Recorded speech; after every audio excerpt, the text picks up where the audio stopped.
On a wet Thursday morning in October of 1978, Marion Delacroix stood and watched a demolition foreman curse at 500 tons of steel. He offered her the whole pile, laughing, because who in cattle country needs mill steel? So she drove home already sketching a barn taller than the grain elevator. The rain had settled into the kind of steady drizzle that turns a demolition site into a swamp, and Gus Hobart stood at the edge of it with his hard hat pushed back and both hands jammed in his coat pockets, staring at the pile the way a man stares at a bill he cannot pay. The Sabine flour mill had gone down over 3 weeks, brick and timber and the great wooden bins that once held wheat for half the county, and all of it had hauled away clean. All of it but the bones. 500 tons of structural steel lay stacked and scattered across the mud, I-beams the length of school buses, some of them still bolted into short sections of what had been the mill's inner frame, and Gus Hobart had figured out 3 days ago that the steel was going to cost him money to get rid of. He said as much to Marion, though he was mostly saying it to himself. Torch crew wants $4 a foot to cut it into haulable lengths, he said. Then a truck a day for a week to run it to the yard in Ottawa, and the yard's paying scrap because it's mill iron, odd sizes, nobody wants it. I do the arithmetic, I'm paying to give it away. You believe that? I tear down a building and the last thing standing costs me more than the whole job made. Marion did not answer right off. She had her hand flat against the flange of the nearest beam, an 18-incher lying half in a puddle, and she was feeling the cold of it come through her palm and the little raised ridges of the rolled markings under her fingers. She had walked out here on nothing more than a rumor at the feed store that a mill was coming down and there was steel, and she had told nobody she was coming, not her father, not anyone, because she had learned young that you do not talk about a thing until you are sure it is real. Now she was standing in the mud looking at more steel than she had ever seen in one place, and it was real. She was 26 that October. She had lived every one of those years in Lucas County, most of them on the 240 acres her father worked outside Chariton, dairy and hay, and a little corn on the ground that would take it. The Delacroix family was not poor and was not comfortable. They were the third thing, the thing most farms in that county were, which was solvent by an inch and careful about every inch. Her father kept the ledgers in a hand you could read from across the room, and he did not spend $1 he had not turned over twice. Marion had grown up understanding that money was not a thing you had. It was a thing that moved through your hands on its way to somewhere else, and the trick was to slow it down where you could. She was lean and wiry, with the strong forearms of someone who had thrown bales since she was tall enough to reach the wagon, and she stood square in the mud with her weight even on both boots, a faded barn-red flannel over a gray undershirt, her dark auburn braid tucked down inside her collar against the wet. She had a scatter of freckles across her nose that the cold had brought out, and calm gray-green eyes that Gus Hobart mistook for the eyes of a girl who did not understand what she was looking at. "It's good steel," she said. "It's a headache is what it is." He laughed, a short, unhappy bark. "You want a headache, I'll sell you one cheap." She looked up at him. How cheap? He thought she was joking. He kept the grin on his face while he said it, the way you do when you are playing along. "I got scrap tickets already wrote for the whole pile. Yard'll take it for $460 and I'll eat the difference on the hauling and call it a lesson. You give me the $460, take the tickets, and every pound of that iron is yours to worry about instead of mine. I'll even let you use the loader for a day." "Would you write that down?" Marion said. The grin faltered. He looked at her more carefully then, this small woman with mud to her knees, and he could not read her, which bothered him a little. "You're serious?" "I don't say things I don't mean, Mr. Hobart." Now, the reason that steel was truly free, or near enough to free that $460 for 500 tons is a number that ought to stop you, is worth understanding, because it is the whole beginning of everything. Mill steel came in the lengths the mill had needed, which were not the lengths anybody building a machine shed or a cattle barn would order. It was heavy, deep-webbed structural sections meant to carry the dead weight of full-grain bins 40 feet in the air, and there was no farmer for 100 miles who had a use for a beam that could hold up a bank building. To cut it small enough to be worth something you had to pay a torch crew by the foot, and torching 18-inch web steel is slow, ugly work. The scrap yards paid the lowest grade for it because they had to remelt it anyway. So it sat there, worth less than nothing, the last expensive problem of a building that no longer existed. Everyone who had looked at that pile in 3 weeks had seen the same thing Gus Hobart saw, a cost, a chore. iron that had outlived its building and had nowhere left to be useful. Marion ran her hand along the flange again, slow, and read the depth markings rolled into the steel by whatever mill had made it decades before, and she was not seeing a chore. She was seeing exactly how deep the web was, and she was doing arithmetic in her head about how far a section that deep could reach across open air without a post under the middle of it, and the number she was getting made her go very still. Gus Hobart pulled a stub of pencil from behind his ear and a damp pad from his coat and wrote it out, standing there in the rain, one hand cupped over the paper. Received of Marion Delacroix $460 for the full steel salvage of the Sabine Mill site, all sizes, buyer to remove. He signed it Gus Hobart, foreman, and he was still half smiling when he handed it across, because he was sure that somewhere down the road this odd little woman was going to understand what she had bought and come looking for him, and there would not be much he could do for her then. Marion read the paper twice. Then she took the black spiral notebook out of her breast pocket, unclipped the carpenter's pencil, and copied the words over into her own hand, because a ticket can be lost and a notebook she kept on her person. She folded Hobart's original into the back cover. "I'll have the money to you tomorrow," she said. "Cash, and I'll want a second receipt when I pay. Whatever you like." He was shaking his head now, amused, a man watching someone make a mistake he had decided not to stop. "You know what you're doing, hauling all that. You got any idea what it weighs?" 500 tons, she said, "give or take." That set him back a half step. He had not expected her to have the number.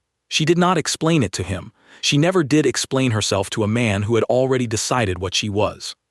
She capped the pencil, clipped it back to the notebook, put the notebook back in her pocket over her heart, and she walked back across the mud to her father's old 3/4-ton pickup, climbed in, and pulled the door shut against the rain. Through the windshield the pile lay glistening and gray and enormous, and it belonged to her now, all of it, and not one living soul but Marion Delacroix had the faintest idea what she meant to do with it. She sat a moment with her hands on the wheel. Then she started the truck and drove home the long way, out past the grain elevator that stood over Cheriton like the tallest thing in the world, and she looked up at it as she passed, and she was already in her head sketching something taller. She did not eat much that night. She waited until the supper dishes were done and her mother had gone up, and then she cleared the kitchen table down to the bare oilcloth, set a kerosene lamp closer even though the electric was on, out of a habit of not wasting the good bulb's life, and she opened the notebook flat and began to write. Her father came down for a glass of water around 9 and stopped in the kitchen doorway. Henry Delacroix was in his late 50s then, a wide, unhurried man with hands scarred pale from 4 decades of wire and machinery, and he had the particular stillness of someone who had learned that most problems solve themselves if you refuse to panic at them. He had bought this farm in pieces over 20 years, never a whole quarter section at once, always the piece he could pay down inside 3 years, and he had a saying he had said to Marion so many times growing up that she could have finished it in her sleep. "You don't buy the price," he would tell her, standing over some rusted implement at a farm sale that everyone else was walking past. "You buy what it can still carry." He looked at his daughter at the table with the lamp and the notebook and the tightness in her shoulders, and he did not ask what was wrong because Henry did not believe in leading a person to their point. "You're up late," he said, and got his water. "I bought something today," Marion said. He drank. He did not turn around fast. "Did you?" "The steel out of the Sabine Mill, all of it, $460. Now he did turn slowly, the glass still in his hand, and he came and sat down across from her. And he did not say a word about the money, which she had half expected him to, and did not say she was foolish, which the whole county would have said, and did not laugh, which Gus Hobart had done. He just set the glass down and looked at the notebook turned toward him. "Show me," he said, so she showed him, and to show him she had to make him see the thing that nobody in that county saw, which was that they were all storing their hay wrong. Every operation around Cheriton kept its hay the same way, flat, laid out across long low poles sheds a bale or 2 high, or worse, stacked outside under tarps that rotted and let the rain wick up from the ground into the bottom courses. It was how it had always been done, and doing it that way meant a farm's hay took up an enormous footprint of expensive covered ground, and it meant the bales in the middle of a wide flat stack got no air and heated and molded, and every year a man lost a percentage of his cutting to spoilage. He had simply learned to accept as the cost of having hay at all. "Look at how the elevator holds grain," Marion said, and she turned to a page where she had drawn it, the tall concrete cylinders standing over the town. It goes up.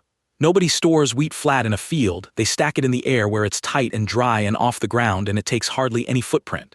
Grain went vertical 50 years ago. Hay never did, not because it can't, because nobody ever had a cheap way to build tall enough and strong enough to hold the weight up there. She flipped the page. But I do, she said, now, and she laid it out for him. A braced steel frame, she told him, tall 40 feet or better, holding vertical racks, and the racks served by chain lifts so a bale could go up and come down without a man climbing. Bales standing on edge in the air moving through every one of them, off the ground entirely, the whole cutting from a big field held in a footprint no bigger than a house. No spoilage from the ground, no rot from a wet tarp.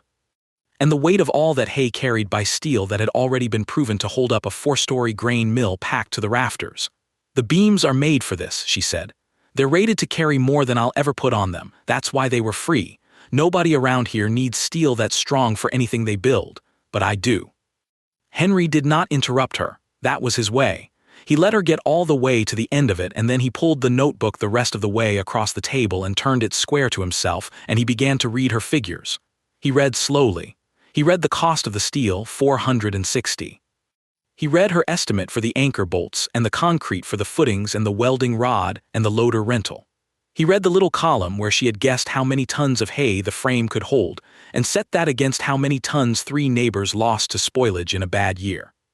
He ran a thick finger down each line and his lips moved slightly at the sums, checking her arithmetic against his own, and Marion sat with her hands flat on the oilcloth and made herself be quiet, because she knew this man, and she knew that the worst thing you could do to Henry Delacroix was rush him toward a yes.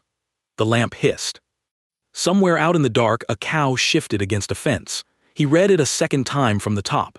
She watched his eyes go back up to the beginning and start down again, and she felt her heart going, and still she said nothing.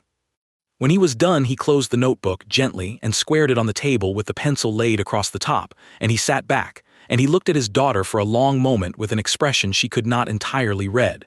You spent $460, he said, on something the man was going to have to pay to get rid of. Yes. And you want to stand it up 40 feet in the air over my cattle. Over the west lot, she said, not the cattle. He nodded slowly once as if that distinction mattered, which to him it did. Then he was quiet again, so long that she thought he might just get up and go to bed and leave it, and that would have been its own answer. But he did not get up.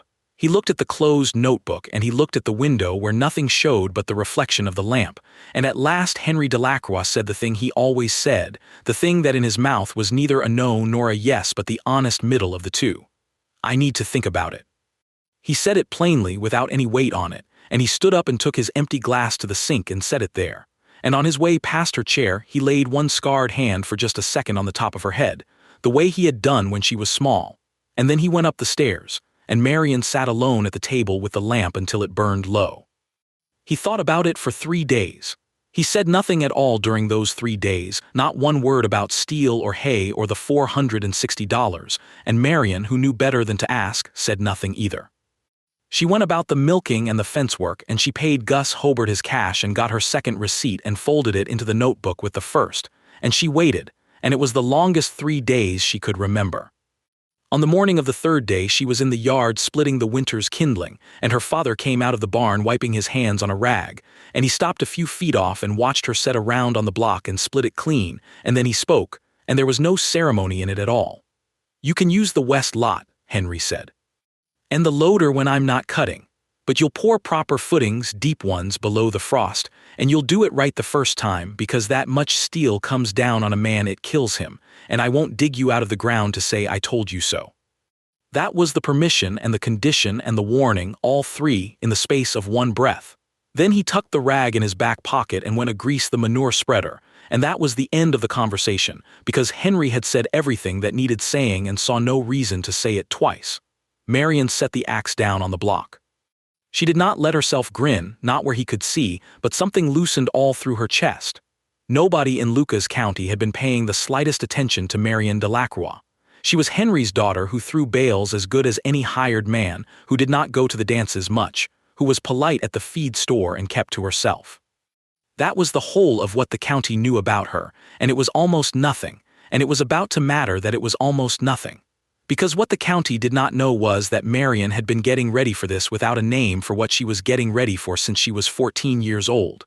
It had started with a book. At a farm dispersal sale over in Wayne County, in a cardboard box of odds the auctioneer was practically giving away, she had found a discarded vocational school handbook on steel frame construction, water-stained, missing its cover, the kind of thing a shop teacher throws out when the curriculum changes.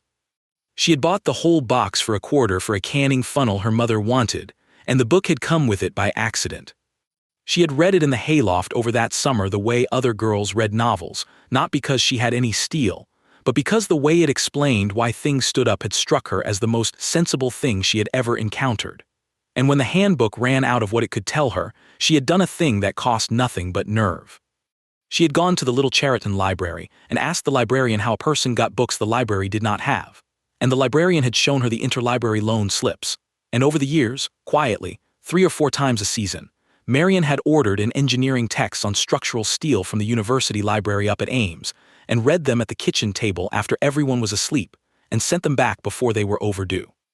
So she understood, in a way no farmer in that county understood and no steel salesman would have bothered to explain, exactly what she was looking at when she stood in the mud of the Sabine mill. She understood that the depth of a beam's web, the tall part in the middle, was the thing that let it carry weight across a long open span without buckling, and that a deeper web meant she could reach further between posts. She understood flange width, the flat part top and bottom, and how it fought the beam's tendency to twist. She understood, from the load tables she had all but memorized, that the 18-inch sections out of that mill were rated to carry loads so far beyond anything a hay barn would ever ask of them that she could build with a margin of safety a bank engineer would have called wasteful.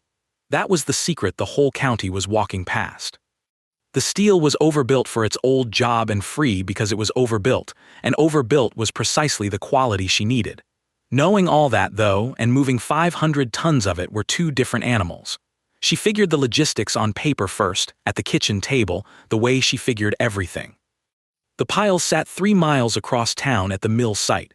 Her father's truck and a borrowed flatbed could carry, on a good beam, perhaps 2 of the long 18-inchers at a time without riding illegal and dangerous, and there were dozens of them, and hundreds of the smaller sections. She counted the trips on paper and the number frightened her a little. Weeks. It would take weeks of hauling, load after load, and every load a wrestling match with a loader and chains and a piece of steel that did not care in the least whether it crushed the woman moving it.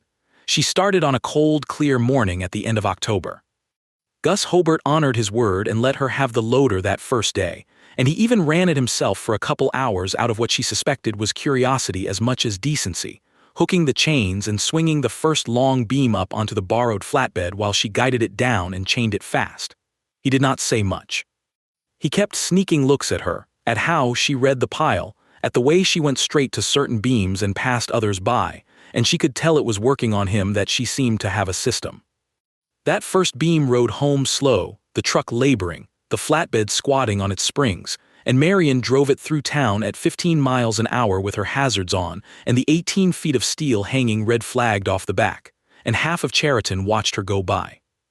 When she pulled into the west lot and the loader her father had left running lifted that single beam off and set it down on the timber blocking she had laid out, it hit the ground with a sound she felt in her feet, a deep iron thunk that rolled across the yard, and she stood there and looked at it. 1 beam. Down. And she thought of the pile 3 miles away, still 500 tons of it, all of it hers, all of it to move, 1 beam at a time, and the true size of what she had bought landed on her all at once, standing alone in the west lot in the cold with her breath smoking, and it was enormous, and she was 1 person, and there was nothing to do but go back for the next one. It took her the better part of 5 weeks, hauling between chores, sometimes 2 loads a day when the weather held, sometimes none for a week when the field work or the milking took her. By the middle of December, the west lot of the Delacroix farm held every pound of the Sabine mill's bones, laid out in long, low ranks on the timber blocking, frosted white in the mornings, and Marion had begun the next job, which was sorting. She sorted the whole pile by web depth. The 8-inch sections in one rank, the 12-inch in another, the great 18-inch beams that would carry the main load in a rank of their own along the fence, and she went down every beam with a 2-pound hammer, tapping the flanges and the web and listening, because a cracked beam does not ring true, it gives a dead flat note where a sound one sings, And a hidden crack in a beam you were about to trust with 40 feet of loaded hay racks was the kind of thing that killed the man Henry had warned her not to become. She found 3 that rang wrong and set them aside for scrap. The rest rang clean. The depth mattered more than anything, and she knew exactly why. A deeper web put more steel farther from the center of the beam, and a beam carries its load by the material farthest from its middle, so an 18-inch section could span nearly half again what a 12 could and carry more doing it. She was matching beam depth to span the way another person might match lumber to a joist, except her load tables were in her head and her lumber weighed a ton apiece. She needed anchor bolts, big ones, and a great deal of welding rod, and there was only one place in Chariton to get them cheap, which was the farm co-op, and so on a gray morning in the 3rd week of December Marion drove into town, walked up to the counter, and asked the man behind it for 8-inch anchor bolts by the case and E7018 rod by the 50-pound box. The man behind the counter was Delmer Prewitt, and Delmer Prewitt had stood behind that counter for 19 years. There was not a bolt or a bearing or a length of steel in that county he had not sold to somebody, and there was not much in farming he had not seen come and go, and he had the easy authority of a man whose opinion the whole township asked before they bought anything that cost real money.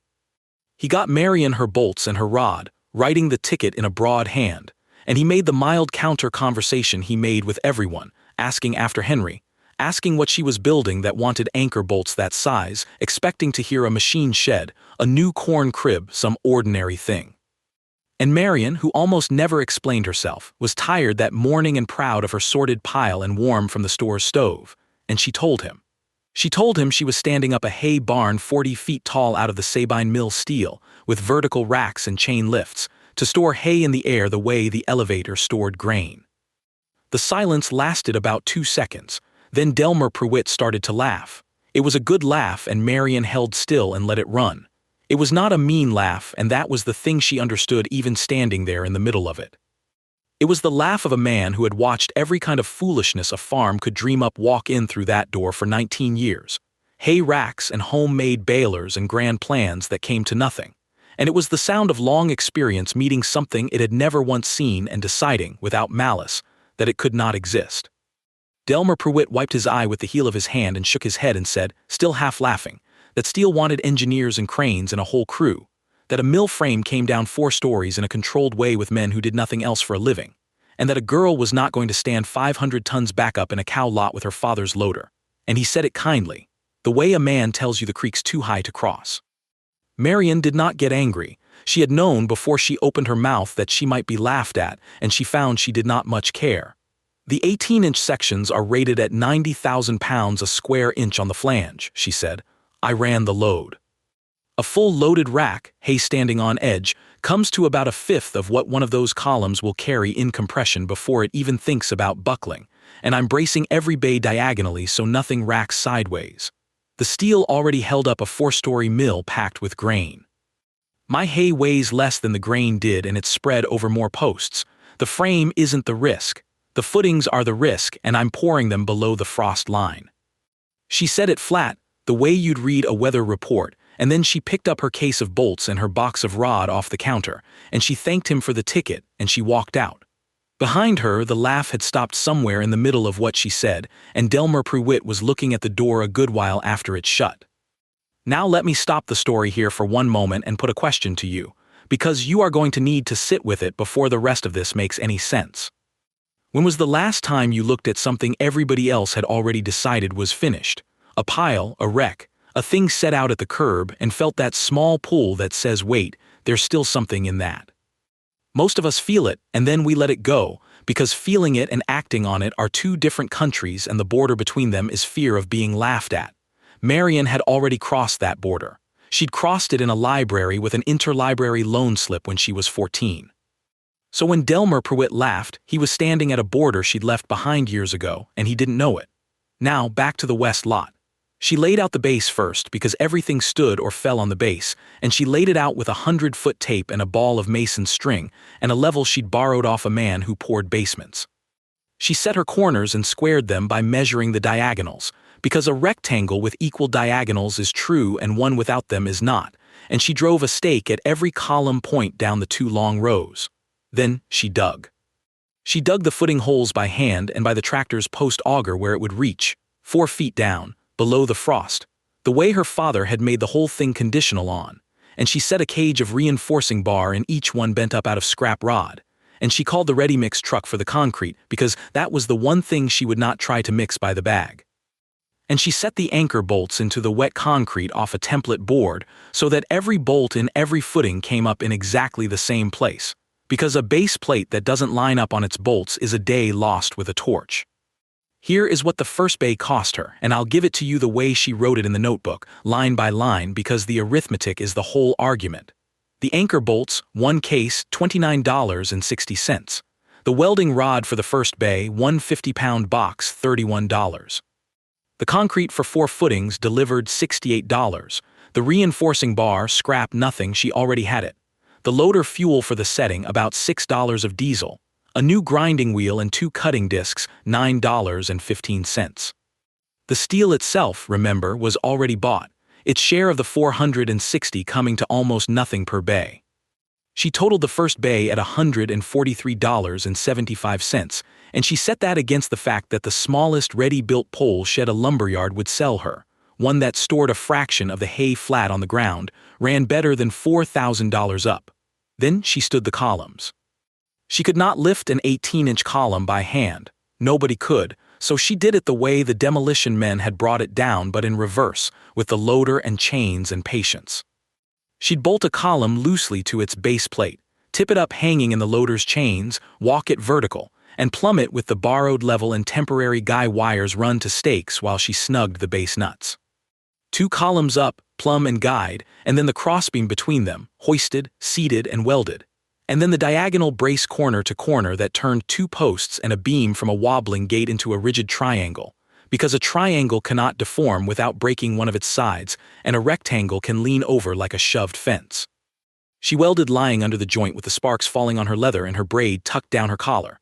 Laying the E7018 rod into the corner in the flat passes, she taught herself off the vocational handbook and a good deal of ruined practice metal, and she ground each weld and looked at it, at the ripple and the toe of it, checking for the undercut and the porosity the book had warned her about, and when a bead looked wrong she gouged it out and ran it again.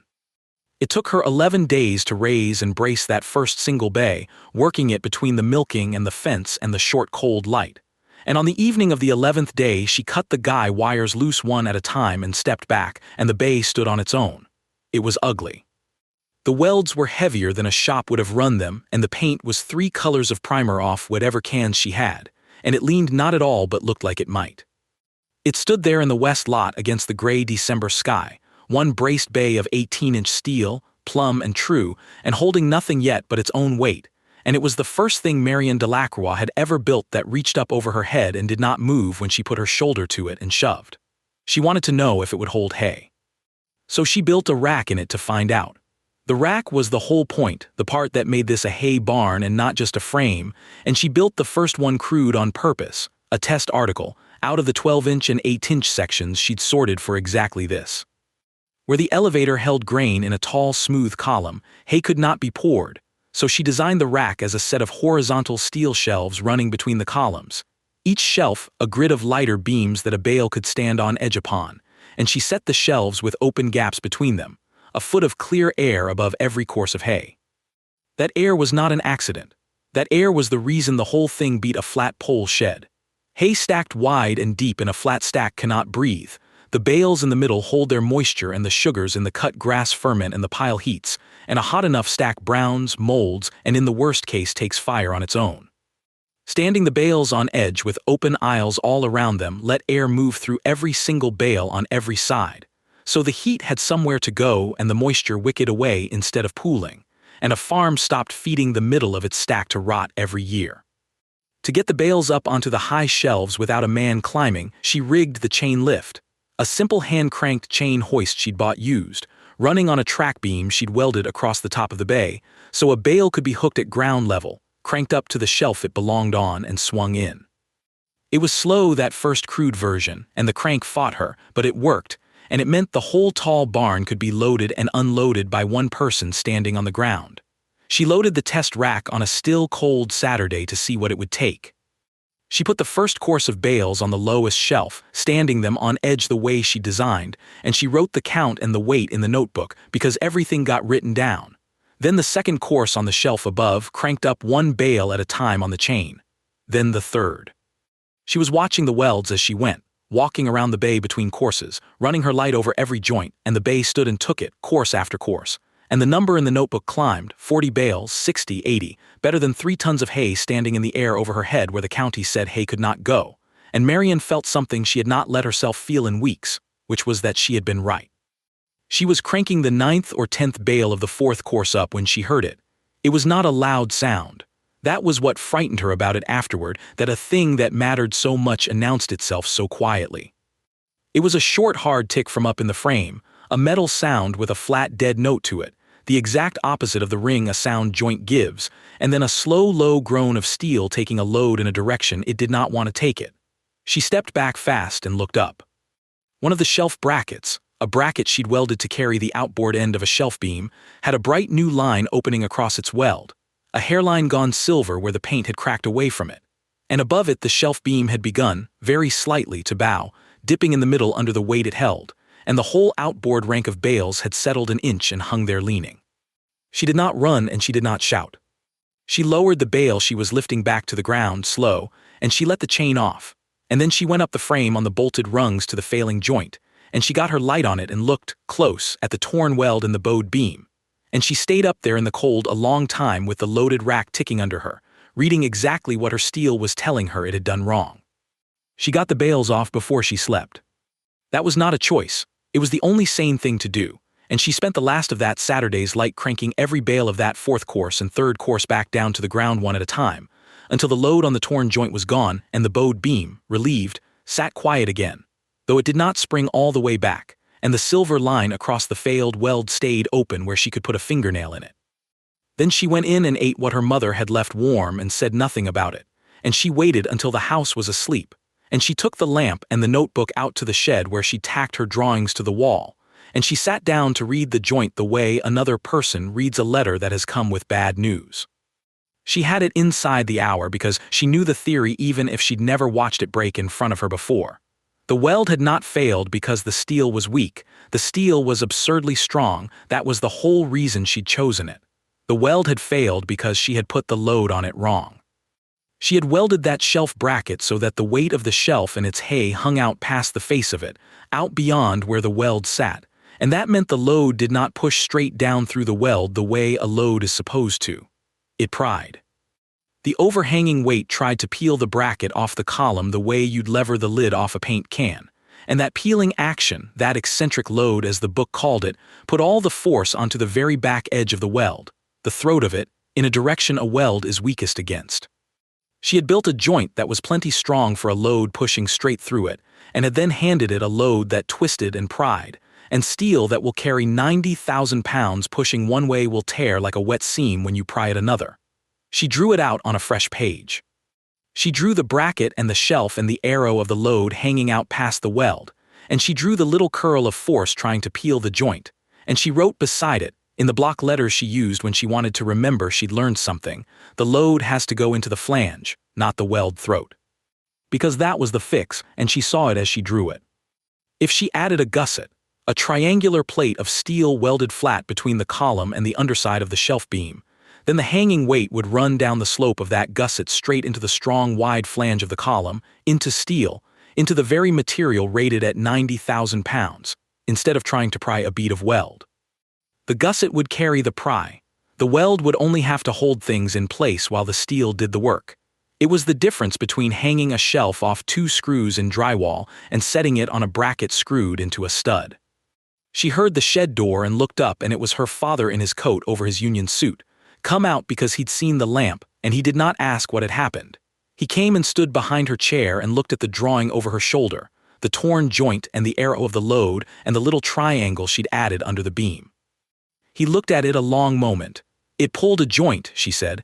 Under load, first rack. I had the shelf hung wrong, the weight was prying the weld instead of bearing on the steel. I know the fix.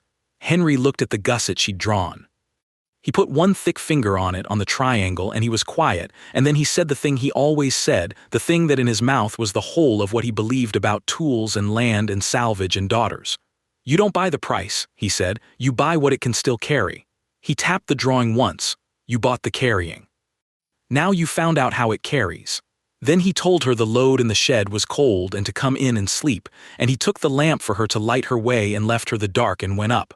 But she did not go in, not right away. She sat in the cold shed with her breath smoking and the torn joint drawn in front of her. And for the first time since the mud of the Sabine mill, she let herself think the whole thing all the way through to the bad end. She was into her father's west lot and his loader and better than $600 of her own scraped-together money. She'd hauled 500 tons across town at 15 miles an hour while the town watched. She'd stood up one ugly bay, and the very first rack she'd loaded in it had torn a joint and dropped an inch. And 3 miles away Delmer Prewitt had laughed at her over a counter and the whole county had heard about it by now. And if she was wrong. If the theory in the borrowed books was wrong or her hands were not good enough to build what her head could see, then she would spend a winter and a summer standing up a monument to her own foolishness in her father's cow lot for every neighbor to drive past, and she would deserve the laugh. She thought about the $4,000 a pole shed cost and how she could have just kept the $460 in the coffee can and been thought sensible. She thought about how much easier it would be tonight to let it go, to sell the pile back for scrap and take the loss and stop. She sat with that for a while. She let it be real because it was real. Then she pulled the notebook back into the lamplight, and she turned to the page with the gusset, and she picked the carpenter's pencil up off the bench where she'd set it down, and she began to figure how many plates she'd need to cut and how thick, and where the co-op sold plate steel, and whether she could shear it herself or would have to torch it, and the doubt did not exactly leave her. But it went and sat down behind the arithmetic where it belonged. She cut the plates the next morning off the last of the loader fuel and the co-op's shear, 7 triangular gussets of 1/4-inch plate steel, one for every shelf bracket in the bay, and she cut them a hair oversized so she could grind them to fit rather than come up short. She torched the ones the shear could not reach, walking the flame slow so the edge came off clean instead of ragged, and she wire brushed the mill scale off the mating faces down to bright metal, because a weld laid over paint or scale is a weld laid over nothing. Then she fitted the first one. She held it up under the shelf beam where the torn joint was, the point of the triangle down against the column flange, the long flat top of it pressed up under the beam, and she tacked it in 4 places and stepped back and looked at how the load would run. It ran the way she'd drawn it. The weight of the shelf and its hay would push down onto the top edge of the gusset, and the gusset would carry that push down its own slope, straight into the wide flange of the column, into the strong steel, and the weld along the gusset's edges only had to hold the plate in place while the plate did the carrying. She could see it in her hands before she ever loaded it. The pry was gone. There was no lever anymore, no overhang trying to peel a bead off a column. There was a triangle and a triangle carries. She welded the 7 gussets in over 2 cold days, lying under each joint, laying the rod into the long slope edges in the flat passes she trusted now, grinding each one and reading it, gouging out the 2 that showed her a black speck of porosity at the toe and running them clean. She ground the old torn weld out entirely and rewelded it fresh above the new gusset, so that the failed joint was not patched but rebuilt. And when she was done she went up the frame and put her light on every one of the 7 and could not find fault with them, and she came down and stood in the cold and looked at the bay, which did not look one bit prettier for the 7 triangles bolted under its shelves, and she decided to load it again. She loaded it heavier this time. That was the thing about Marion that the county never understood from the outside. She did not reload the rack to the point it had failed and stopped there, satisfied, glad it held.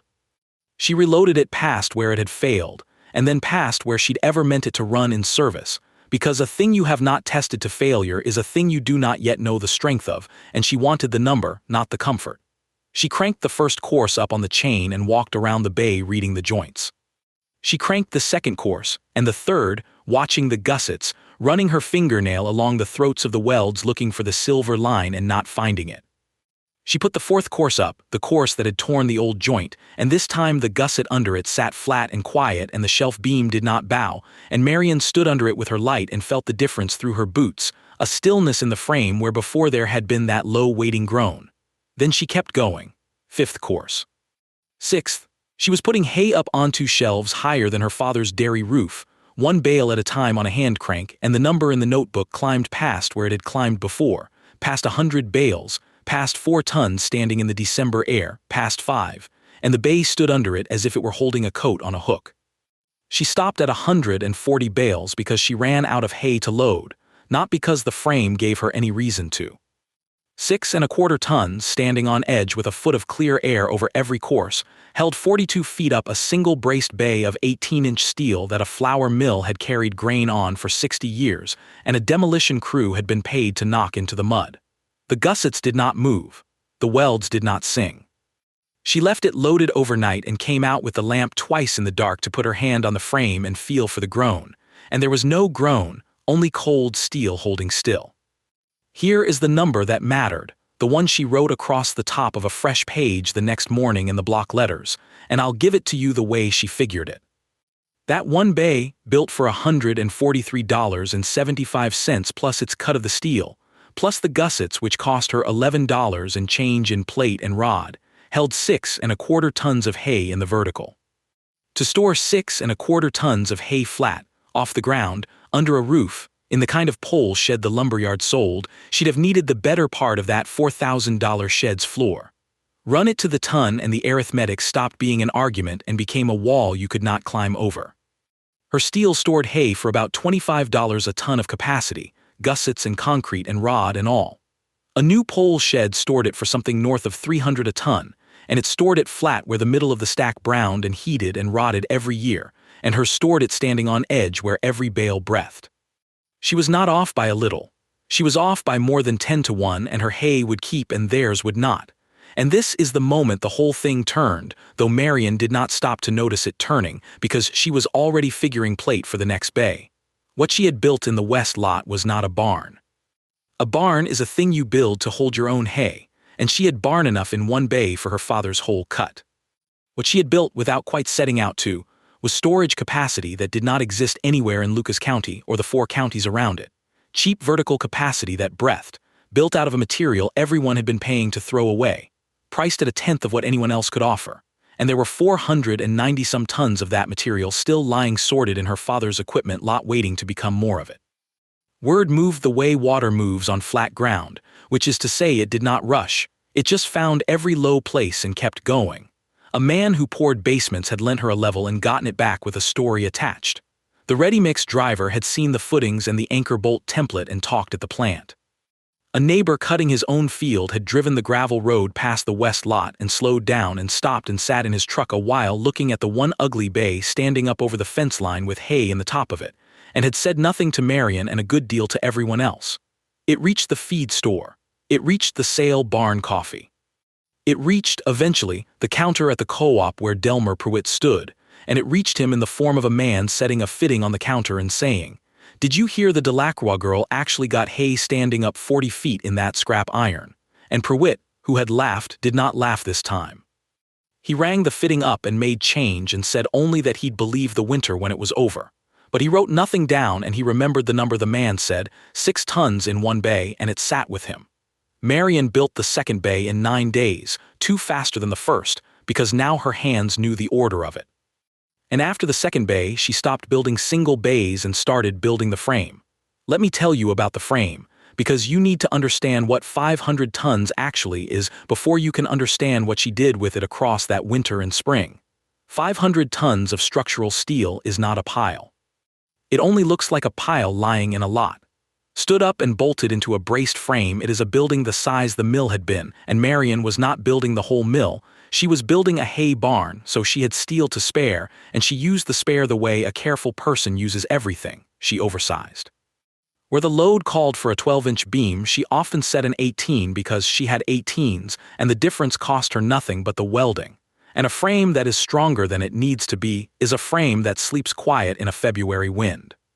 She raised it bay by bay down the 2 long rows through January and February, in the short cold light between the milking and the fence, and the thing grew the way a stand of timber grows, which is to say you did not see it grow day to day, but you turned around in March and it was there over you. 2 rows of columns, 7 bays long, crossbeams welded bay to bay so the rows tied together into one rigid body, and the diagonal braces set into every bay corner to corner, so that no bay could rack or lean. each triangle stealing the wobble out of the rectangle beside it, until the whole thing stood as one piece of steel 42 feet to the top chord. She plumbed every column with the borrowed level and guided and welded it and cut the guys loose, and she did it 100 and some times, and by the time the frost was going out of the ground, the skeleton of the barn stood complete against the sky, gray with 3 colors of primer, ugly as a coal tipple, and true to a 1/4 inch down every long row. Now, if you've stayed with Marion this far, standing out in that west lot in the cold watching her hang hay in the air on a hand crank, you already know the kind of story this channel tells, and there are more of them, so if you'd like to keep them coming you know what to do. Back to the racks, because a frame is not a barn until it can hold the crop. Into that finished skeleton she built the racks the way the test bay had taught her, horizontal steel shelves running between the columns. Each shelf, a grid of the lighter 8-inch and 12-inch sections she'd sorted for it. Every shelf carried on the gusseted brackets she'd learned to build the hard way, the load running down the triangle into the flange and not out onto the throat of a weld. She set the shelves with a foot of clear air above every course, aisle after aisle of standing bales that could breathe on every side, and she ran the chain lift track the full length of both long rows so a bale could be hooked at the ground anywhere along the barn, cranked to whatever shelf it belonged on, and swung in without a soul climbing. The chain lift was the part strangers never quite believed until they watched her do it. It was nothing fancy, a hand-cranked chain hoist she'd rebuilt from a used one, running on a trolley she'd machined true so it rolled the track without binding, and it worked on the plain, honest principle that a chain over a geared sprocket trades your slow, strong pull for a load's slow, high climb. She'd worked out the gearing so one woman on the crank could lift a bale 40 feet in the time it took to hum a verse, and she'd set the track so the trolley could be walked along it under load. So the whole tall barn, every shelf, every aisle, could be loaded and unloaded by one person standing on the ground with a crank in her hands.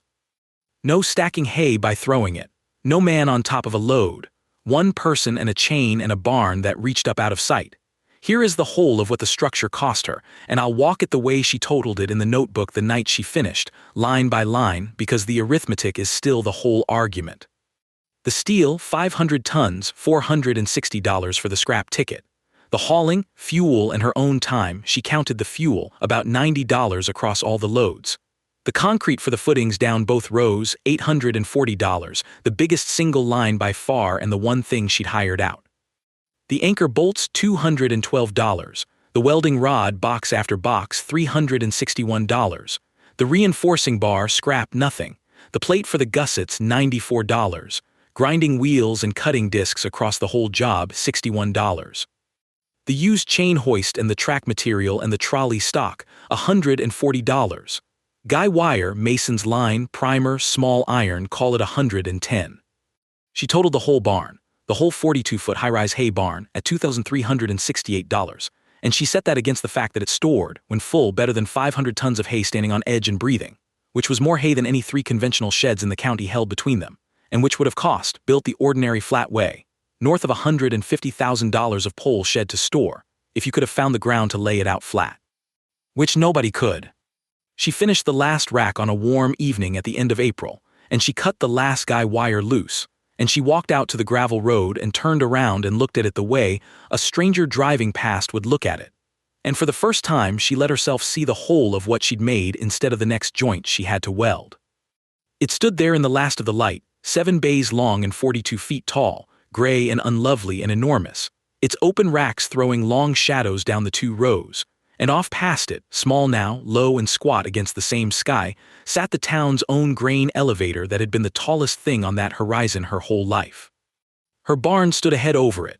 She had built, out of a pile a crew had been paid to knock into the mud, the tallest thing in the township, and it was hers, paid for, standing in her father's west lot, and it held nothing yet but its own weight and 140 test bales she'd never taken back down. The county caught up with it the second week of May, in the person of Warren Pilcher, the structural inspector, who drove out the gravel road in a county car with a clipboard on the seat and a tape and a level in a canvas bag, and who had already decided, the way a man decides a thing before he's seen it, that he was coming to look at a homemade steel frame a farm girl had welded up out of demolition scrap, and that his job was going to be to tell her it could not stand and would have to come down before somebody was killed under it. Marion met him in the lot and did not try to charm him, which he noticed, because most people tried. She stood square with her hands on her hips and her braid down her back and the black notebook in her breast pocket, and she said she'd expected him, and she'd have the drawings and the calculations for him when he wanted them, and did he want to walk it first or read first? Pilcher said he'd walk it.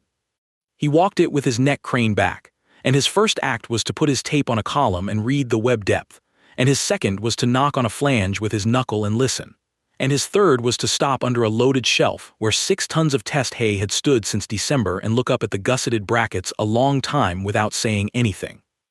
"Who engineered this?" he said finally, and it was not a friendly question, it was the question a man asks when he means to find the responsible party. "I did," Marion said. He looked at her. "Off what?" So she told him.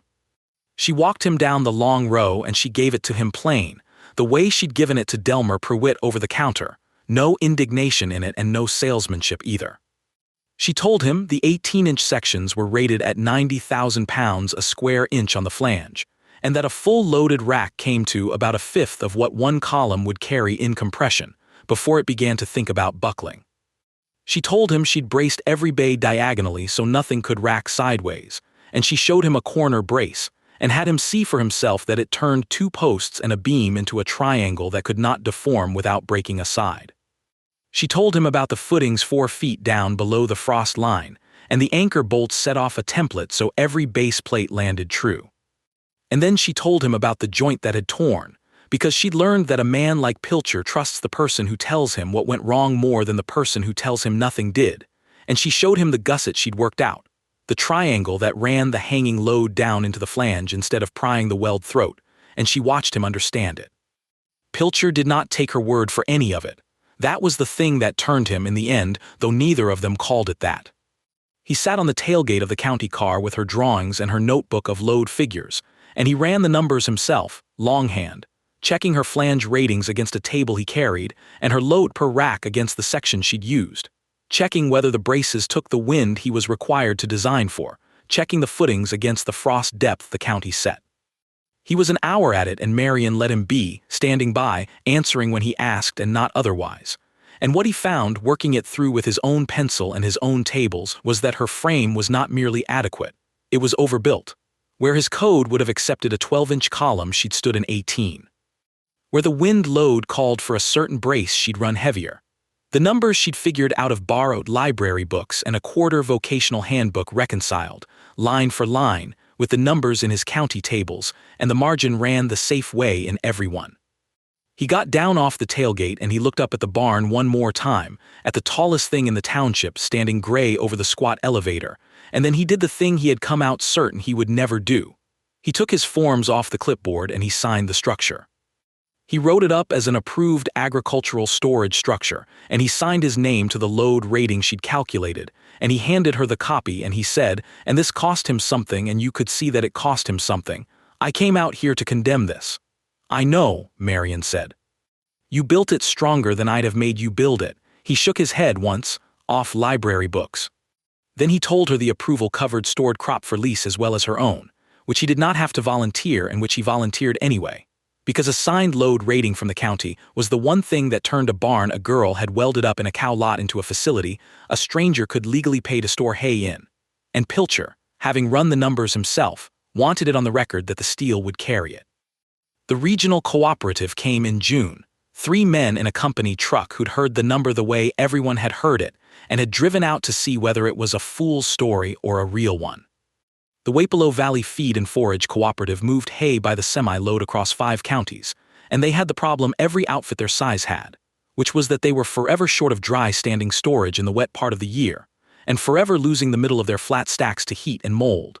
And they had heard there was a barn near Chariton that stored hay standing on edge, breathing, 40 feet in the air.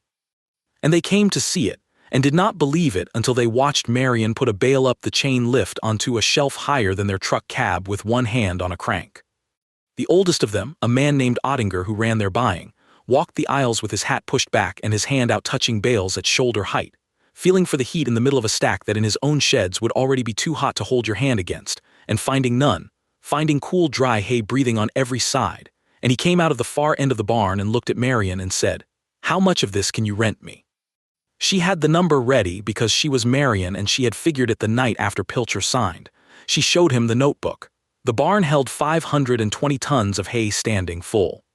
She'd keep her father's cut in it, 40 tons, and lease the rest, 480 tons of vertical breathing capacity, and she priced it by the ton stored by the month.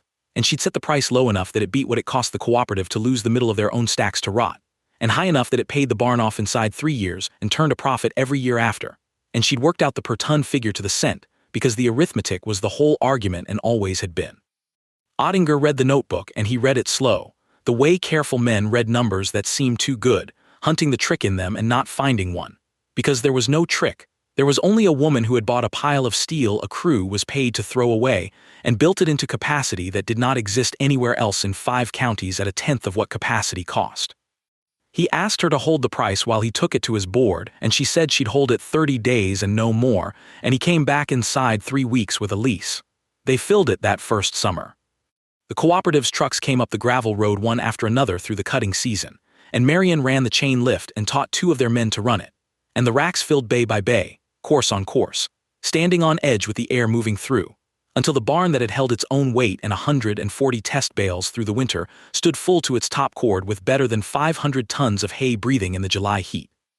More hay standing dry and sweet in one paid-for building than any 3 sheds in the county held between them, and every ton of it earning by the month. She figured the first year's lease at the kitchen table where the whole thing had started, and I'll give it to you the way she wrote it. 480 tons leased at the per-ton monthly rate she'd set, across the storage season, came to a hair over $8,200 in the first year. Against a barn that had cost her $2,368 to build. It paid for itself, in full, in a single season, with more than $5,000 left over, and it stood ready to earn the same again every year that steel stood, which is to say for the rest of Marion Delacroix's life and a good deal longer. Delmer Pruitt heard the $8,000 figure at the co-op counter the way he'd heard the 6 tons, from a man setting down a fitting, and this time he did not say he'd believe the winter when it was over, because the winter was over, and the summer too, and the barn stood full and paid for out past the edge of town where anybody could drive by and count the trucks going up the gravel road. Now let me tell you about the years that came next, because you cannot understand what Marion's barn was worth until you understand what happened to the operations around it. And you know what 18% interest did to farms that borrowed to expand in the late 70s and early 80s. Let me answer that, because it is the whole reason this story is not just a story about a girl and a pile of steel. In the fall of 1978, the year Marion hauled her scrap ticket home, land was cheap to borrow against, and the extension men and the bankers and the trade papers were all saying the same thing, which was to get big or get out. And a great many careful, decent men across Lucas County and the 5 counties around it listened, because the men saying it had letters after their names and the numbers looked sound on the day they were figured. They borrowed. They bought the neighbor's 40 when it came up. They built a new machine shed and a new confinement barn. They traded up to a bigger tractor at 8% because 8% seemed fair when corn was $3 and headed higher. And they signed the notes with the same steady hands they'd signed everything with their whole lives. Then the floor came out from under it. By 1980, the interest on those notes had climbed past 12 and then past 15 and then, God help them, to 18 and beyond. And at the same time the corn that was supposed to be headed higher turned and fell, and the beans fell with it, and the price of the land they'd borrowed against fell hardest of all, so that a man could owe more on 80 acres than the 80 acres would sell for, and the payment on the new barn came due whether or not there was money in the crop to pay it. It did not happen loud. It happened the way water happens on flat ground, quiet and everywhere at once. A man would make the milking one morning and by afternoon there'd be a paper taped to his shop door. The Hensarling place 3 miles east went first, then the 2 Bauer brothers who'd bought a quarter section between them, then the Austin operation that had put up a whole new set of confinement buildings in '79 and never got 2 full years out of them before the note ate the farm from under them. The auction bills went up on the co-op board faster than Delmer Pruitt could take the old ones down, and Pruitt, who had stood behind that counter 19 years and watched a generation of these men come in as boys, took each one down folded rather than crumpled, because he knew every name on them. Now here is the thing you have to hold in your mind, because it is the plain center of everything Marion did. She was not smarter than the men who went under. Most of them had farmed circles around her father when they were all young. What she had, that they did not, was a building that owed nobody anything. Her barn had cost her $2,368, and she had paid that out of savings and a first summer's lease. And there was not a dollar of note against a single beam of it, because the steel had been nearly free, because a crew had been paid to knock it into the mud, and Marion had been the one person standing in that lot who saw material where everyone else saw scrap. A barn you owe nothing on cannot be taken from you when the price of hay falls. It can only keep earning. And it kept earning because the cooperative that leased her 480 tons of vertical storage was not going to stop needing dry standing hay just because interest hit 18. If anything, they needed it worse, because a cooperative watching its own members go under wanted every ton it stored to come out sweet and sellable and not lose the middle of a flat stack to rot, and Marion's breathing racks lost nothing. So through the 2 worst years that grain country had seen since the 30s, the trucks kept coming up her gravel road. The lease held. She banked the $8,000 and some the first year and the same again the next and the year after that, and she did not borrow a cent against it. And she did not expand into the teeth of 18%, the way the trade papers were still faintly urging even as the auction bills piled up. Because Marion, who had waited 3 days for her father to say one sentence, was not a person who could be hurried into a note. She kept her father's 40 tons in the barn free, she leased the rest, she banked the difference, and she watched, without any pleasure in it, as operations 3 times the size of the Delacroix place came apart across the township. Delmer Pruitt drove out to see the barn in the spring of 1982, alone, on a Sunday, which was not a day he did anything, in a truck he'd owned 12 years and owed nothing on either, because Pruitt was a counterman and not a gambler and had never signed a note in his life he couldn't cover, which was the one thing he and Marion had truly had in common all along without either of them knowing it. He came up the gravel road slow. He had heard the $8,000 figure 2 years running now, and he had watched the auction bills go up and come down folded, and something had been working in him across those 2 winters that had nothing to do with steel, and everything to do with what he'd said over that counter in the fall of '78. Back when the future looked like getting big and a girl came in talking about building a barn out of a demolished flour mill, and he had laughed. He parked in the lot. He got out and stood there a while with his hat in his hand, and looked up at the thing, 42 feet of gray brace steel, standing ahead over the town's own elevator. Full to the top cord with better than 500 tons of hay breathing in the April air while, out past the fence line, and down every road that ran off from that one. The paper was going up on the shop doors of men who had done everything the smart money told them to do. Marion came out and found him there. He did not hear her come, he was looking up. She stood square with her hands on her hips, her braid down her back and the black notebook in her breast pocket, and she let him look, because she'd learned somewhere along the way that a man who has come to say a hard thing should be given the room to say it in his own time. Pruitt turned the hat over in his hands once. Then he said the 3 words, "I was wrong," that was all of it. No decoration, no long speech built up around it to cushion the fall, just the 3 flat words, and you could see what they cost him. Because a man does not stand 19 years behind a counter being the fellow who knows what will and won't work, and then say those words to a girl he laughed at without it taking something out of him to say them. Marion did not gloat and she did not wave it off. She let it stand there in the air the way he'd offered it. "You built this out of a pile they paid a crew to bury," Pruitt said, still looking up at the racks. "And it's the only thing standing dry within 20 miles of here that nobody can foreclose on." He shook his head, slow. "I laughed at you across my own counter." He looked at her then, straight on. "You had it figured before you ever walked in." "I had the steel figured," Marion said. "I didn't have the rest of it figured. The joint tore twice before I got it right." She said it because it was true, and because she'd learned that telling a man where you'd failed did more to square things than any amount of being proven right, and Pruitt heard it and understood what she was giving him, which was a way to stand there without being the smaller of the 2 of them, and he took it. Then he did the practical thing, because Delmer Pruitt was a decent man and decent men, once they've said the hard 3 words, want to do something with their hands about it. He stood behind a steel supply counter that saw every farmer and welder and scrap man in 3 counties come through it in a week, and from that Sunday on, when a fellow came in asking where a man might get hold of used structural steel, or plate, or beam stock a mill or a bridge crew was tearing out, Pruitt sent them out the Delacroix gravel road. He steered the demolition contacts to her. He put Gus Hobart's outfit onto her when they had another pile coming down that nobody wanted, and he told the county salvage men that there was a woman near Chariton who'd buy sorted beam by the ton and pay cash and know exactly what she was looking at, which mattered, because it meant Marion never again had to go hunting for the material. The material came to her, routed through the one counter it all passed by anyway, sent by the one man who'd laughed loudest and now knew best. Henry Delacroix said his own version that same spring, and it came the way everything from Henry came, quiet, without ceremony, attached to the end of some ordinary business. He'd been standing in the barn aisle with her one evening while the cooperative's trucks were still working the last of the season, watching a bale go up the chain lift onto a shelf higher than a house, and he'd been silent a long time in the way careful men are silent when a thing is settling in them. Then he said, not looking at her, looking up at the load, "You bought what it could still carry." His own line handed back to her.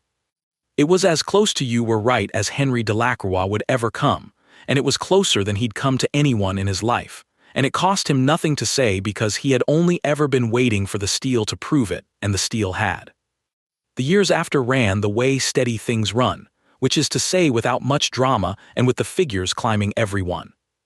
By 1985 she'd built a second barn on the same principle in the east lot, 40 tons smaller. Out of a bridge pier, a state crew tore out on the Chariton River, and she leased that one to a second outfit before the frame was even fully racked.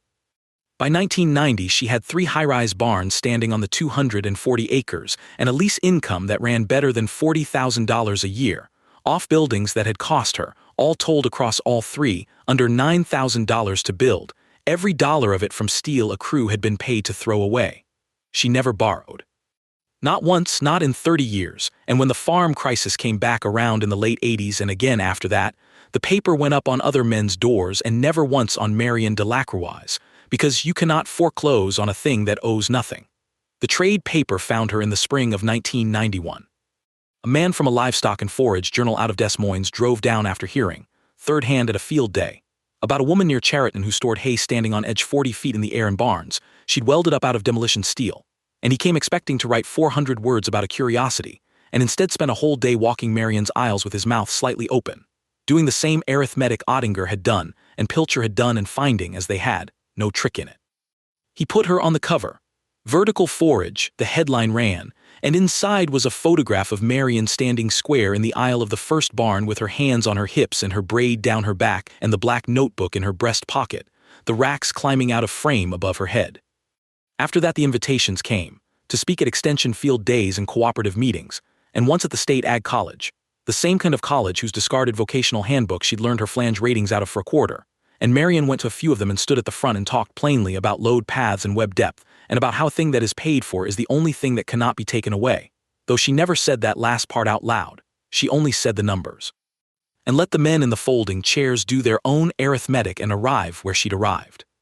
The niece came in the fall of 2000 and something, on a bright cold day much like the one the whole thing had started on, and Marion was older now, gray coming into the dark auburn braid, the freckles faded, the forearms still strong from 30 years of the crank, standing in the aisle of the first barn where she still worked most mornings. Claire came up the gravel road in her own car and walked in with a laptop under one arm and a spiral notebook under the other, and Marion knew before the girl said a word that she had come with an idea, because she'd carried that same look up that same road a lifetime ago and nobody had known what it meant. Claire had been to the Ag College the real way with letters coming, and she had an idea and it was built on the same principle, which was the thing that stopped Marion's breath a little to hear it.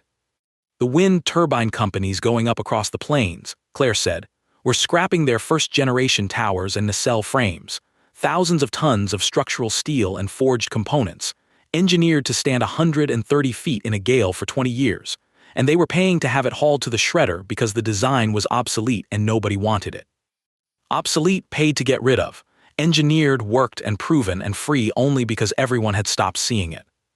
Claire opened the laptop to show the tower specs and the load ratings, and she was talking fast the way you talk when you're braced to be laughed at, and she said she'd run some rough numbers on what you could build out of a decommissioned turbine tower, and she'd need somewhere to try it, and she knew it probably sounded like a fool's. "Yes," Marion said.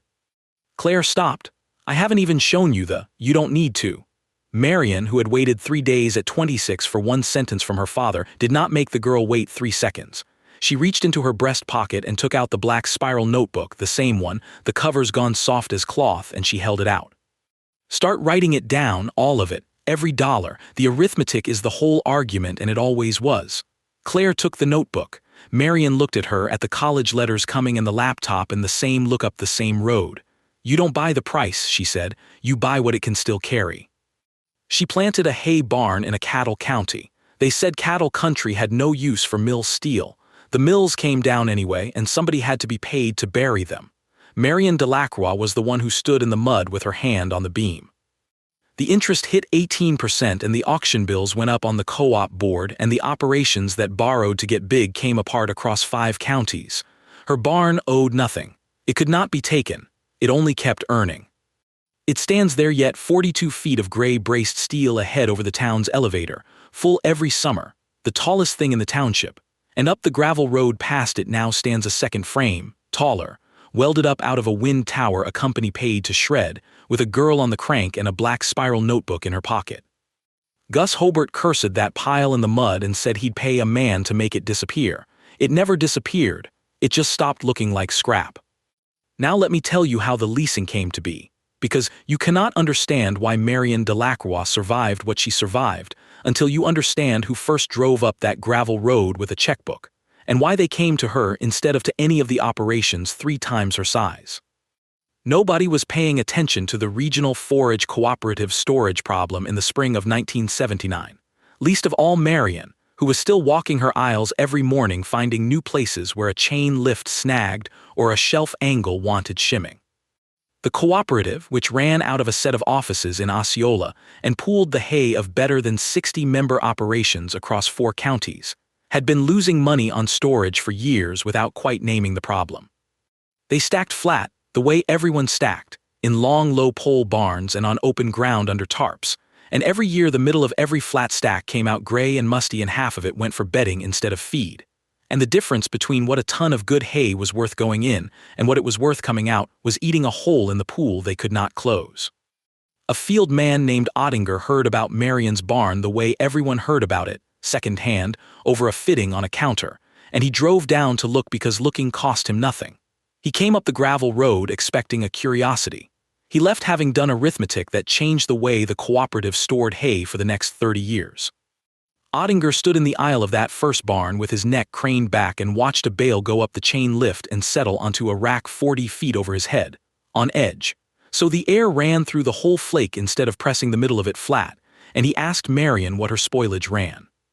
Marion said she didn't have spoilage the way he meant it, because nothing in the barn sat on top of anything else long enough to sweat, and the racks stood open to the air on every side, and hay stored standing on edge in a dry steel frame breathed the whole season through and came out in April the same green weight it went in at in July.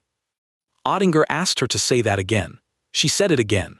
Then he took out his own pad and began to figure, and Marion let him, because she'd learned that a man doing his own arithmetic arrives at a truth harder than any truth you hand him. The numbers Ottinger ran were plain. The cooperative was losing better than 1/5 of its stored tonnage to spoilage in a flat year and worse in a wet one, and every ton lost was a ton they'd paid a member for and could not sell.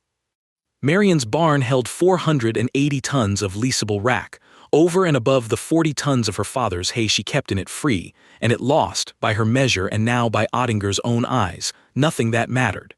He asked her what she'd charge to store cooperative hay in it. Marion had the figure ready, because Marion had had the figure ready for a year, sitting in the black notebook under the flange ratings, waiting. She charged by the ton by the season, and she pitched it low enough that the cooperative would save more on spoilage than the lease cost them and still come out well ahead, which was the whole art of it, because a price that leaves the other man richer is a price he signs and keeps signing. She named a rate that came to a little over $8,000 for the barn full, 1 season. And she watched Ottinger run it against what the cooperative was losing to gray hay in the middle of flat stacks, and watched him arrive at the number she'd already arrived at, which was that leasing her 480 tons of dry standing rack was the cheapest storage in 4 counties, even though it was, per ton, the most she could have charged. The lease was signed in June of 1979 at the cooperative's offices in Osceola. On 2 pages Marion read slowly the way her father read things, and she made one change, which was to strike a clause that would have let the cooperative store equipment in the aisles, because the aisles were for the chain lifts and the crank and her own 2 feet and nothing else. Ottinger initialed the change without argument. Then Marion drove home with a signed lease on the seat beside her the way she'd once driven home with a signed scrap ticket, and the two documents were, though she did not say so, the two ends of the same rope. The barn filled that July. The cooperative's trucks came up the gravel road for 3 straight weeks, and Marion ran the chain lifts and set the racks and taught the drivers where the load path wanted the heavy flakes low and the light ones high. And by the end of the haying it stood full to the top cord. 520 tons of hay standing on edge 42 feet in the air, breathing. It was, and a state extension man confirmed it a year later without meaning to flatter anyone, the largest single volume of vertically stored forage in that part of Iowa, and possibly the state, though nobody had ever thought to keep such a record before because nobody had ever built the thing that made the record worth keeping. The check came in August. $8,240 one season against a barn that had cost her $2,368 to build, all of it, every beam and rod and bag of coal, out of steel, a demolition crew had been paid to bury in the mud of the Sabine Mill lot. Marion carried the check into the kitchen where her father was at the table with the herd book, and she set it down in front of him the way she'd set the first rough figures down 8 months before, and Henry looked at it a long time. He did not say anything about it being more than a year's net off the whole dairy. He was a careful man, and careful men do not crow. He only looked at it, and then he looked at his daughter, and then he went back to the herd book, which from Henry Delacroix was the same as a standing ovation. Delmer Prewitt heard the $8,000 figure at the co-op counter the way he'd heard the 6 tons, from a man setting down a fitting, and this time he did not say he'd believe the winter when it was over, because the winter was over, and the summer too, and the barn stood full and paid for out past the edge of town where anybody could drive by and count the trucks going up the gravel road. Now let me tell you about the years that came next, because you cannot understand what Marion's barn was worth until you understand what happened to the operations around it. And you know what 18% interest did to farms that borrowed to expand in the late 70s and early 80s. Let me answer that, because it is the whole reason this story is not just a story about a girl and a pile of steel. In the fall of 1978, the year Marion hauled her scrap ticket home, land was cheap to borrow against, and the extension men and the bankers and the trade papers were all saying the same thing, which was to get big or get out. And a great many careful, decent men across Lucas County and the 5 counties around it listened, because the men saying it had letters after their names and the numbers looked sound on the day they were figured. They borrowed. They bought the neighbor's 40 when it came up. They built a new machine shed and a new confinement barn. They traded up to a bigger tractor at 8% because 8% seemed fair when corn was $3 and headed higher, and they signed the notes with the same steady hands they'd signed everything with their whole lives. Then the floor came out from under it. By 1980, the interest on those notes had climbed past 12 and then past 15 and then, God help them, to 18 and beyond. And at the same time the corn that was supposed to be headed higher turned and fell, and the beans fell with it, and the price of the land they'd borrowed against fell hardest of all, so that a man could owe more on 80 acres than the 80 acres would sell for, and the payment on the new barn came due whether or not there was money in the crop to pay it. It did not happen loud. It happened the way water happens on flat ground, quiet and everywhere at once. A man would make the milking one morning and by afternoon there'd be a paper taped to his shop door. The Hensarling place 3 miles east went first, then the 2 Bauer brothers who'd bought a quarter section between them, then the Austin operation that had put up a whole new set of confinement buildings in '79 and never got 2 full years out of them before the note ate the farm from under them. The auction bills went up on the co-op board faster than Delmer Prewitt could take the old ones down, and Prewitt, who had stood behind that counter 19 years and watched a generation of these men come in as boys, took each one down folded rather than crumpled, because he knew every name on them. Now here is the thing you have to hold in your mind, because it is the plain center of everything Marion did. She was not smarter than the men who went under. Most of them had farmed circles around her father when they were all young. What she had, that they did not, was a building that owed nobody anything. Her barn had cost her $2,368, and she had paid that out of savings and a first summer's lease, and there was not a dollar of note against a single beam of it, because the steel had been nearly free, because a crew had been paid to knock it into the mud, and Marion had been the one person standing in that lot who saw material where everyone else saw scrap. A barn you owe nothing on cannot be taken from you when the price of hay falls. It can only keep earning, And it kept earning because the cooperative that leased her 480 tons of vertical storage was not going to stop needing dry standing hay just because interest hit 18. If anything, they needed it worse, because a cooperative watching its own members go under wanted every ton it stored to come out sweet and sellable and not lose the middle of a flat stack to rot, and Marion's breathing racks lost nothing. So through the 2 worst years that grain country had seen since the 30s, the trucks kept coming up her gravel road. The lease held. She banked the $8,000 and some the first year and the same again the next and the year after that, and she did not borrow a cent against it. And she did not expand into the teeth of 18%, the way the trade papers were still faintly urging even as the auction bills piled up. Because Marion, who had waited 3 days for her father to say one sentence, was not a person who could be hurried into a note. She kept her father's 40 tons in the barn free, she leased the rest, she banked the difference, and she watched, without any pleasure in it, as operations 3 times the size of the Delacroix place came apart across the township. Delmer Pruitt drove out to see the barn in the spring of 1982, alone, on a Sunday, which was not a day he did anything, in a truck he'd owned 12 years and owed nothing on either, because Pruitt was a counterman and not a gambler and had never signed a note in his life he couldn't cover, which was the one thing he and Marion had truly had in common all along without either of them knowing it. He came up the gravel road slow. He had heard the $8,000 figure 2 years running now, and he had watched the auction bills go up and come down folded, and something had been working in him across those 2 winters that had nothing to do with steel, and everything to do with what he'd said over that counter in the fall of '78. Back when the future looked like getting big and a girl came in talking about building a barn out of a demolished flour mill, and he had laughed. He parked in the lot. He got out and stood there a while with his hat in his hand, and looked up at the thing, 42 feet of gray braced steel, standing ahead over the town's own elevator.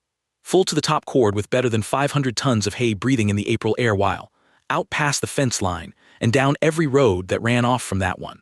The paper was going up on the shop doors of men who had done everything the smart money told them to do. Marion came out and found him there. He did not hear her come, he was looking up. She stood square with her hands on her hips, her braid down her back and the black notebook in her breast pocket, and she let him look, because she'd learned somewhere along the way that a man who has come to say a hard thing should be given the room to say it in his own time. Pruitt turned the hat over in his hands once. Then he said the 3 words, "I was wrong," that was all of it. No decoration, no long speech built up around it to cushion the fall, just the 3 flat words, and you could see what they cost him. Because a man does not stand 19 years behind a counter being the fellow who knows what will and won't work, and then say those words to a girl he laughed at without it taking something out of him to say them. Marion did not gloat and she did not wave it off. She let it stand there in the air the way he'd offered it. "You built this out of a pile they paid a crew to bury," Pruitt said, still looking up at the racks. "And it's the only thing standing dry within 20 miles of here that nobody can foreclose on." He shook his head, slow. "I laughed at you across my own counter." He looked at her then, straight on. "You had it figured before you ever walked in." "I had the steel figured," Marion said.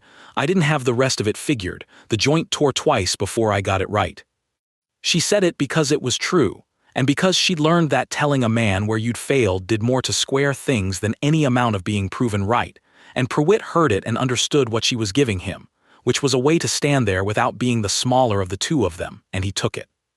Then he did the practical thing, because Delmer Pruitt was a decent man and decent men, once they've said the hard 3 words, want to do something with their hands about it.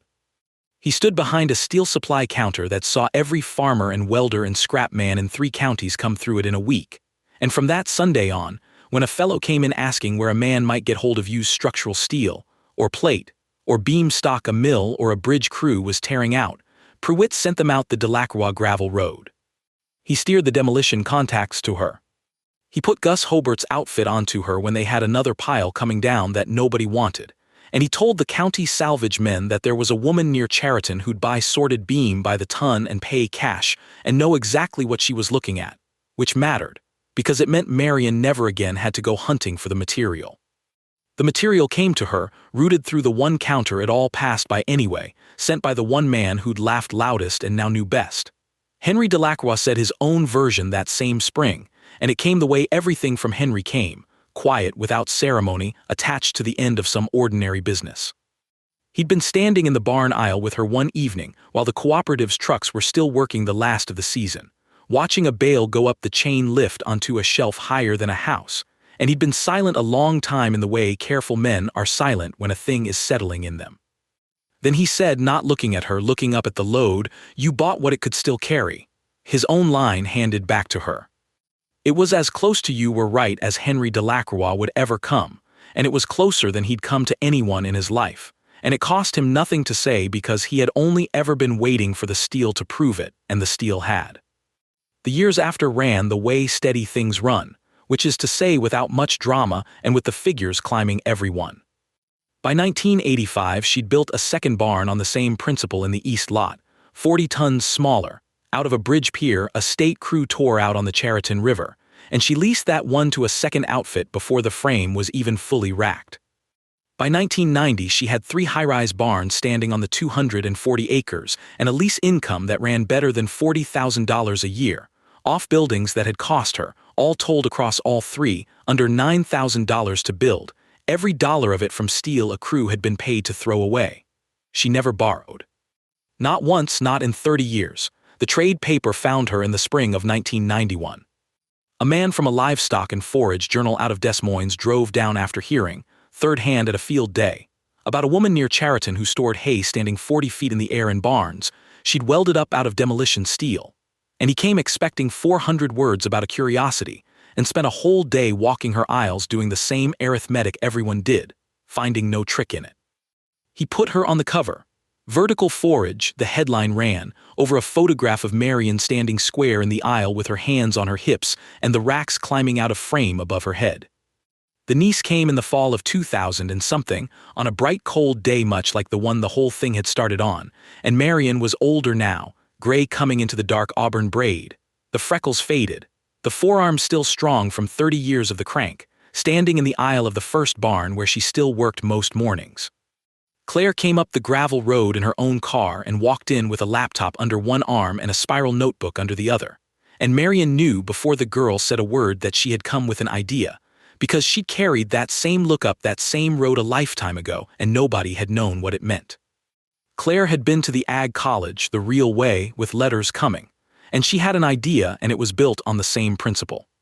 The wind turbine companies going up across the plains, Claire said, were scrapping their first-generation towers and nacelle frames, thousands of tons of structural steel and forged components, engineered to stand 130 feet in a gale for 20 years, and they were paying to have it hauled to the shredder because the design was obsolete and nobody wanted it. Obsolete, paid to get rid of, engineered, worked, and proven and free only because everyone had stopped seeing it. Claire opened the laptop to show the tower specs, and she was talking fast the way you talk when you're braced to be laughed at, and she said she'd run some rough numbers and she'd need somewhere to try it, and she knew it probably sounded like a fool's yes, Marion said. Claire stopped. "I haven't even shown you you don't need to." Marion, who had waited 3 days at 26 for one sentence from her father, did not make the girl wait 3 seconds. She reached into her breast pocket and took out the black spiral notebook, the same one, the cover's gone soft as cloth, and she held it out. "Start writing it down, all of it, every dollar." The arithmetic is the whole argument, and it always was. Claire took the notebook. Marion looked at her, at the college letters coming and the laptop and the same look up the same road. "You don't buy the price," she said. "You buy what it can still carry." Who in cattle country needs mill steel, they had asked her, laughing across a counter and cursing in the mud. Nobody, they said. She planted a hay barn in a cattle county. She stored the county's forage 40 feet in the air off a pile they'd paid a crew to bury. The interest hit 18%. The auction bills went up. The paid-for steel kept earning. It stands there yet, the tallest thing in the township, and up the gravel road past it now stands a second frame, taller, welded up out of a wind tower a company paid to shred, with a girl on the crank and a black spiral notebook in her pocket. Gus Hobart cursed that pile in the mud and said he'd pay a man to make it disappear. It never disappeared. It just stopped looking like scrap.